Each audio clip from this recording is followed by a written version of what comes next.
Tom, I know that Tennessee presents a lot of issues for Arkansas. We're just kind of talking about it there. It almost looks insurmountable if you're that Razorback defense that hasn't really had a lot of success since some of these better opponents.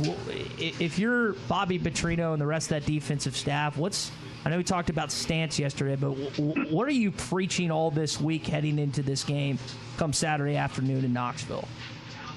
Yeah, good morning. Y'all brought up a lot of interesting points during that segment right before I joined. But I think it's like going back to basics, and like that's what you have to preach if you're Bobby Petrino and the new kind of revamped defensive staff is, you have talent. If we can do this, help you get a line faster and understand your assignment, then you're going to be able to play faster. Then you can kind of rebuild their, rebuild their optimism, rebuild their confidence a little bit, because you do have fast players like Xavier Sorey Jr., but it just hasn't felt like they've been able to utilize their speed. So listening to Bobby Petrino, it's almost like a bit of a coaching clinic. And, he's talking about how on the defensive line, a lot of times it's just who gets to their technique the fastest. And if you can do that, you have a better chance of winning every snap. And so they're boiling it down to play by play, win each snap, get to your assignment faster, see and react faster. And who knows if it's going to have a long-term effect. But if they can do a couple of things from a scheme standpoint that slows Tennessee down, just a couple of series, it could be the edge you need to give yourself a chance in this game. I mean, they've got to get back to swarming the ball better, and that plays into whether you can force turnovers. So It's a great question. Can Taylen Green outplay Joey Aguilar? Their numbers are remarkably similar, and I would argue Arkansas has played a slightly tougher schedule at this point, or pretty comparable. But anyway, getting Taylen to play with more second-half confidence is going to be a big deal, and that's team-wise on offense. So the note package comes out yesterday. The depth chart doesn't look anything different. I don't know if you asked it or someone asked yesterday about maybe a different look. He declined to really go into depth because he said he didn't want to give away any competitive edge. So let me ask you, how much different do you think the actual starting lineup and the actual players to take the snaps will be compared to what we have seen to this point and what's on the depth chart leading up to this game? Well, that's a great question. And how much of a difference can it make? I mean, their top defensive players are the ones who've been on the field the most. I mean, I was looking at the cornerback depth, and, you've got Julian Neal and Kenai Walker, and then Singletary's played some. But Keyshawn Davila and Selman Bridges, we haven't seen a lot of them. We've really only seen two key guys at nickelback in Young and Smalls, and so they haven't really tested their depth there. Is there someone who hasn't been getting reps that could get more playing time? That remains to be seen, and what will their impact be? I just think that I don't think we're going to see any great changes, particularly on defense. And honestly, on offense, what do you need to change? Maybe get the ball to the tight ends more. They've been super explosive this year, but I just don't know where running out any different guys on defense is going to make a great difference. But at the same time, you're trying to revitalize and find new morale and maybe get people to play at a different level. Mixing it up a little bit, putting some new faces out there might be one of the ways to shake up a team a little bit. It could, especially if you're, like sending a notice to somebody who's not hustling. I mean, I'll take, for instance, the Chiefs game last night. On that play, that Trevor Lawrence stumbled twice. I mean, he fell twice. Yeah. There's a shot of Chris Jones just not hustling, and he's your stud. He's on the opposite side, but he's just not hustling. And if he busts his butt on that play, perhaps the Chiefs tackle Lawrence before he scores the touchdown. One of the things Bobby mentioned yesterday was basic, 101 stuff, getting down in the stance, getting your eyes in the right position. I don't know if they went back to coaching a lot of fundamentals and basics, or if he just hasn't liked the way the defensive side has maybe been fundamentally lining up. I'll be interested to see if the base sets, and I suspect some will change, if the base sets are going to be much different this week when we see Arkansas and Tennessee.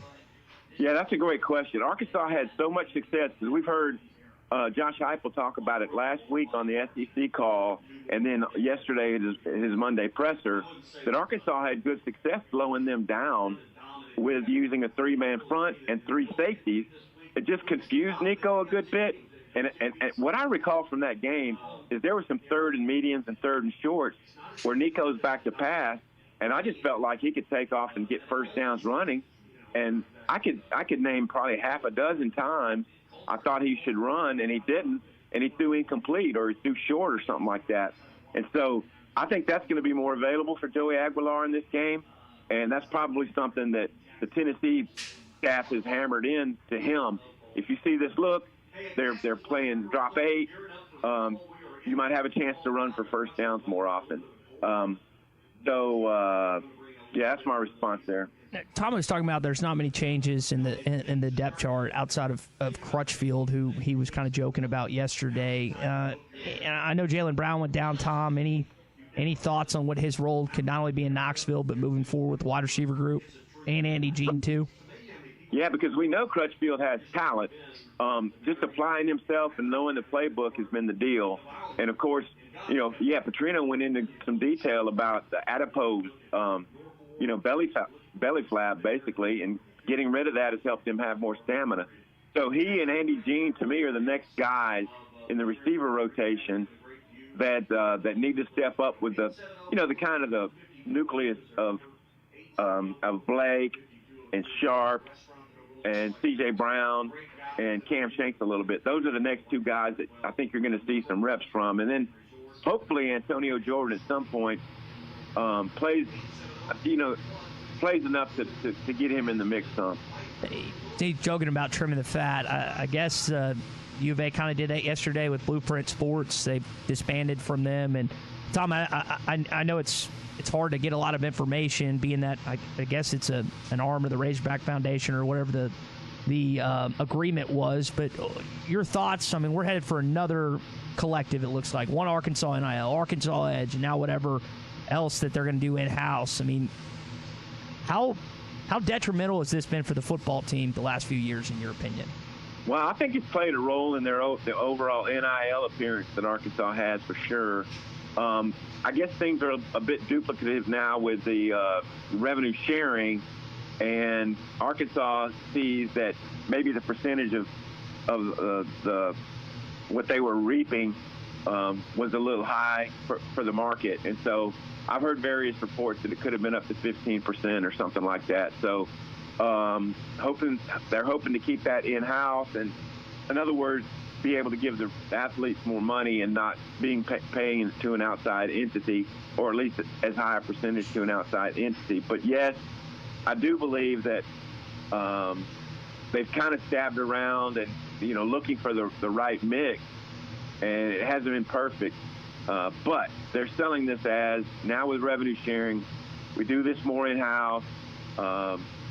We can still set up deals with for the NIL for our student athletes and retain more of the funds. And so that's what it appears to me. Tom, last name before you go. Speaking of NIL, Auburn is moving their home game against Baylor to Atlanta, the Mercedes-Benz for NIL. I think it's $4 to $5 million. As a guy that's covered college football for years, how important is it to keep games home and road versus neutral side, or is it to you, in your opinion? Well, from the Arkansas perspective, it's a big deal, and that's why I think games like Las Vegas with Texas Tech in 2030 need to be somewhat rare, because you still got this Little Rock component that could come into play some, and that's why the A&M series in Arlington kind of ran its course. It had its time. Bobby Petrino was 3-0 there, and the combination of coaches since then beat Texas A&M once down there. So I think from Arkansas's vantage point, that type of game that you mentioned with Auburn needs to be one of those every several years instead of every other year, because now with the 9-game SEC schedule, it needs to be a moneymaker, and it sounds to me like Auburn's going to maybe make some money off that. But the home games are just so vitally important. You don't always win your first bet. That's why MyBookie has you covered. Use our code HOGS, H-O-G-S, and your first bet up to $500 is fully covered. If your pick doesn't hit, you get it right back with our Bet Back bonus. Go to mybookie.ag and use the code HOGS to claim your Bet Back bonus. MyBookie's, where bettors win together, because bragging's good, but cashing in is better. And your first bet is fully covered. Use our code HOGS. Must opt in during the bet to use the Bet Back bonus.